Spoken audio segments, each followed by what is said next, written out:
ለአርክቴክቶች ከፍተኛ ክፍያ የሚከፍሉ 12 ሀገራት።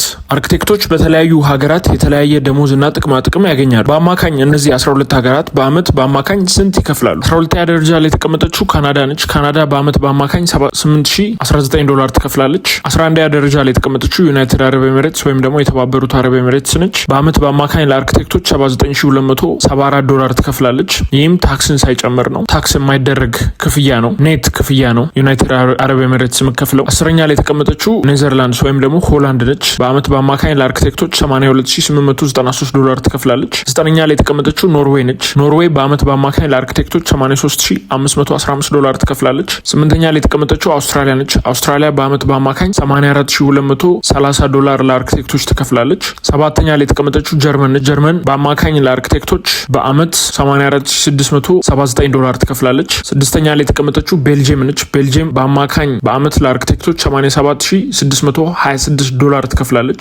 5ኛ ላይ የተቀመጠችው አይርላንድ ነች። አይርላንድ በአማካኝ በአመት ለአርክቴክቶች $89943 ትከፍላለች። 4ኛ ላይ የተቀመጠችው ዴንማርክ ነች። ዴንማርክ በአማካኝ በአመት $96877 ለአርክቴክቶች ትከፍላለች። 3ኛ ላይ የተቀመጠችው ዩናይትድ ስቴትስ ኦፍ አሜሪካ ወይም ደግሞ አሜሪካ ነች። በአማካኝ በአመት ለአርክቴክቶች $10330 ትከፍላለች። 2ኛ ላይ የተቀመጠችው ለክሰምበርግ ነች። ለክሰምበርግ በአማካኝ በአመት ለአርክቴክቶች $111,552 ትከፍላለች። 1ኛ ላይ የተቀመጠችው ስዊትዘርላንድ ነች። ስዊትዘርላንድ በአመት በአማካኝ ለአርክቴክቶች $130,898 ትከፍላለች። ይህም እስከ በእኛ ሀገር ብር ስንመነዝረው እስከ 23 ሚሊዮን ብር አካባቢ ነው። የሌሎች ሀገራቶችን ሰምተናል። የእኛ ሀገር ኢትዮጵያ በአመት በአማካኝ ለአርክቴክቶች ምን ያህል ትከፍላለች? ኮሜንት ላይ ያሳውቁ። ለእንደዚህና መሰል ኮንቴንቶች ቴሌግራም ቻናል አለ። ዩዘር ኔሙን አስቀምጥላችኋለሁ።